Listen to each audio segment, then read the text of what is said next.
আসসালামু আলাইকুম। আজকে আমরা শুরু করব ওলফ-কির্শনার রিডাকশন রিঅ্যাকশন। এই রিঅ্যাকশনে মূলত কার্বনিল মূলক মিথিলিন মূলকে কনভার্ট হয়। কার্বনের সাথে আগে যুক্ত ছিল হচ্ছে অক্সিজেন। এই অক্সিজেন যদি চলে যায় তো সেই ক্ষেত্রে কার্বনের দুইটা হাত খালি হলো না, এই দুইটা হাতে হাইড্রোজেন বসবে। সো আলটিমেটলি যদি কার্বনিল মূলক মিথিলিন মূলকে কনভার্ট হয় তো সেই ক্ষেত্রে আমরা যদি কোনো কিটোন বা অ্যালডিহাইড থাকে তাহলে সেখান থেকে আমরা পাবো হচ্ছে একটা অ্যালকেন। মেইন রিঅ্যাকশনে আমরা যদি একটা কার্বনিল কম্পাউন্ড নিই, যেমন এখানে হচ্ছে আমরা নিয়েছি একটি কার্বনিল কম্পাউন্ড।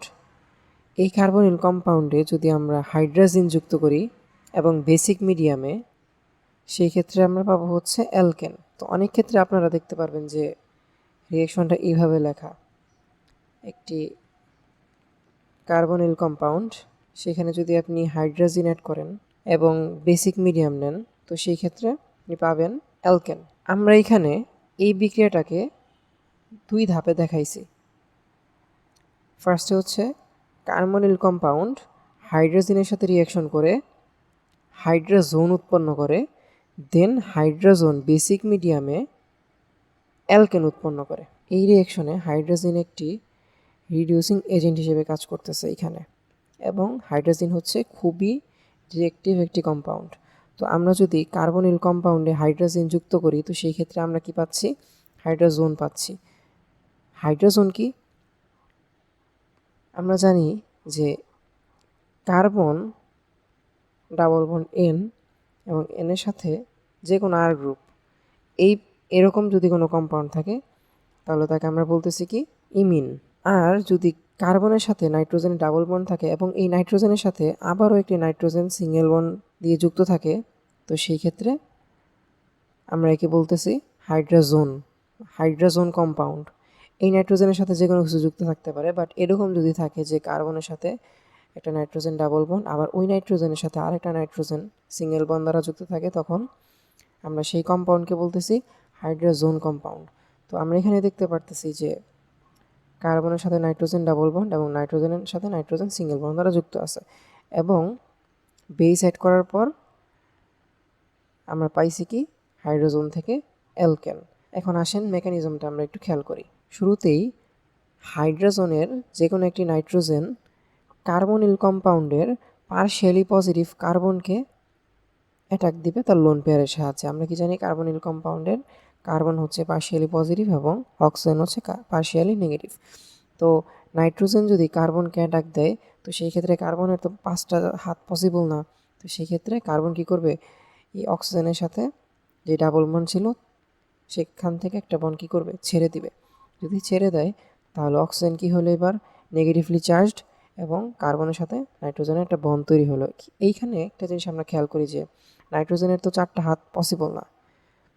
সো এখন নাইট্রোজেনের ফর্মাল চার্জ হবে পজিটিভ। সো এখন নাইট্রোজেন কী চাইবে? নাইট্রোজেন চাইবে তার 4টা হাতের মধ্যে যে কোনো একটা হাতের কাউকে ছেড়ে দিতে।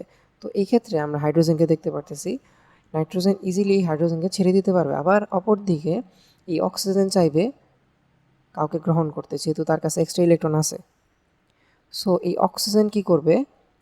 এই হাইড্রোজেনকে গ্রহণ করবে এবং নাইট্রোজেন কি করবে? এই হাইড্রোজেনকে ছেড়ে দিবে। কি আকারে ছেড়ে দিবে? H+ আকারে ছেড়ে দিবে, কারণ নাইট্রোজেনে তো ইলেকট্রন দরকার। সো সে হাইড্রোজেনকে কোনো ইলেকট্রন ছাড়াই ছেড়ে দিবে। সেক্ষেত্রে হাইড্রোজেন ইলেকট্রনটাও সে পাইলো এবং নিজেরটা তো পাইলই। তো এই H+টাকে আবার অক্সিজেন কি করবে? গ্রহণ করবে। যদি অক্সিজেন গ্রহণ করে তো সেই ক্ষেত্রে আমরা কি পাচ্ছি? OH পাচ্ছি। ঠিক আছে? তো এই অবস্থাতে কারোরই কোনো সমস্যা ছিল না, বাট কেউ তো পৃথিবীতে শান্তিতে থাকতে চায় না। তো এই ক্ষেত্রে অক্সিজেন কী করবে? অক্সিজেনের যে লোন পেয়ারটা আছে, অক্সিজেনের লোন পেয়ার দিয়ে সে আবার নাইট্রোজেনের যে একটা হাইড্রোজেন ছিল সেই হাইড্রোজেনটাকে সে নিয়ে নিবে। যদি নিয়ে নেয়, H+ আকারে যদি নিয়ে নেয় তো এইবার সে কনভার্ট হলো কিসেতে? যেহেতু অক্সিজেনের 3টে হাত পসিবল না, তাই অক্সিজেন এবার হইল কি? পজিটিভলি চার্জড, এবং আমরা পাইলাম হচ্ছে OH2 এবং অক্সিজেন প্লাস, তাই না? সো OH2 মানেই হচ্ছে H2O। এই H2O হচ্ছে খুব ভালো একটা লিভিং গ্রুপ। সো এখানে এই H2 কী করবে, এই বন্ডের ইলেকট্রন সহ নিয়ে এসে H2 আকারে বের হয়ে যাবে। যদি এই বন্ডের ইলেকট্রন সহ না বের হইতো তো সেই ক্ষেত্রে কিন্তু এই পজিটিভ চার্জটা কি হইতো না, নিউট্রাল হইতো না। আচ্ছা, তো এখন যেহেতু এই H2O বের হয়ে গেছে কার্বনের একটা ইলেকট্রন সহ, সেই ক্ষেত্রে কার্বন এখন পার্শিয়ালি পজিটিভ। এখন এই পার্শিয়ালি পজিটিভ কার্বনকে শান্ত করতে এগিয়ে আসবে কে, এই যে নাইট্রোজেন। এখানে একটু যদি খেয়াল করি তাহলে দেখো যে অক্সিজেন এখানে কি করছিল, তার লোন পেয়ার দিয়ে হাইড্রোজেনটাকে নিয়ে নিয়েছিল, তাই না, H+ আকারে। যদি H+ আকারে নিয়ে নেয় তো এই যে বন্ডের মধ্যে কার কার ইলেকট্রন ছিল, হাইড্রোজেনের একটা ইলেকট্রন ছিল, নাইট্রোজেনের একটা ইলেকট্রন ছিল। যেহেতু হাইড্রোজেন কোনো ইলেকট্রন নিয়ে বের হয় নাই, সেহেতু হাইড্রোজেনের ইলেকট্রনটাও কিন্তু নাইট্রোজেনের কাছে রয়ে গিয়েছিল, এর জন্য নাইট্রোজেন কিন্তু নেগেটিভলি চার্জড। তো এই নাইট্রোজেন কি করবে, পার্শিয়ালি পজিটিভ কার্বনকে শান্ত করতে এগিয়ে আসবে বন্ডের মাধ্যমে। তো কার্বনের সাথে নাইট্রোজেনের হলো ডাবল বন্ড, এবং এই নাইট্রোজেনের সাথে আরেকটা নাইট্রোজেন যুক্ত আছে। তো এই কম্পাউন্ডটাকেই আমরা বলতেছি হাইড্রোজোন কম্পাউন্ড। হ্যাঁ, এই কম্পাউন্ডকে আমরা বলতেছি হাইড্রোজোন কম্পাউন্ড। আচ্ছা, হাইড্রোজোন কম্পাউন্ড হওয়ার পর আমরা কি করছি, বেসিক মিডিয়ামে রিঅ্যাকশন করছি। সো হাইড্রোজোনকে যখন আমরা একটা বেসিক মিডিয়ামে নিলাম, তখন বেসিক মিডিয়ামে অবশ্যই কে থাকবে, OH মাইনাস, তাই না। এই OH মাইনাসটা কী করবে, এই যে নাইট্রোজেন আছে না NH2, এই NH2 এর একটা Hকে সে উইথড্র করবে H+ আকারে এবং উৎপন্ন করবে পানি। সো তাহলে না এই নাইট্রোজেনটা কী হবে, পার্শিয়ালি নেগেটিভ। সো ও তো নেগেটিভ থাকতে চাইবে না, ও কী করবে, এই নাইট্রোজেনের সাথে তার পাশের নাইট্রোজেনের সাথে একটা বন্ড তৈরি করতে চাইবে। যদি বন্ড তৈরি করতে চায়, এই নাইট্রোজেনের তো অলরেডি 3টা বন্ড ছিল। সো আরেকটা যদি বন্ড করে তাহলে ওর হবে 4টা বন্ড। তো 4টা বন্ড তো নিতে পারবে না, তাই সে কী করবে, কার্বনের সাথে যে ডাবল বন্ড ক্রিয়েট করছিল তার মধ্যে একটা বন্ড কী করবে, ছেড়ে দিবে। ছেড়ে দিলে এবার কার্বন হয়ে গেল পার্শিয়ালি নেগেটিভ, তাই না, কার্বন হয়ে গেল পার্শিয়ালি নেগেটিভ। এখন আমাদের এই যে এখানে একটি পানির অণু তৈরি হয়েছিল না, এই পানির অণু এখানে আমরা ব্যবহার করব। তো কার্বন কি করবে, এই পানির অণু থেকে একটা হাইড্রোজেন গ্রহণ করবে। যদি হাইড্রোজেন সে H+ আকারে গ্রহণ করে, তাহলে কার্বন এখানে একটি হাইড্রোজেন গ্রহণ করে তার চার্জকে নিউট্রাল করলো। চার্জকে নিউট্রাল করলেও এখন আবার ওই আগের মতোই বেসটা যেমন নাইট্রোজেন থেকে একটি হাইড্রোজেন কী করছিল, নিয়ে নিয়েছিল, একইভাবে আবারও OH মাইনাস আরেকটি যে হাইড্রোজেন অবশিষ্ট রয়েছে সেই হাইড্রোজেনকে সে নিয়ে নিবে এবং পানি তৈরি করবে। আচ্ছা, পানি তৈরি করলে আবারও একই, যে এই নাইট্রোজেনটা কি হবে, পার্শিয়ালি নেগেটিভ।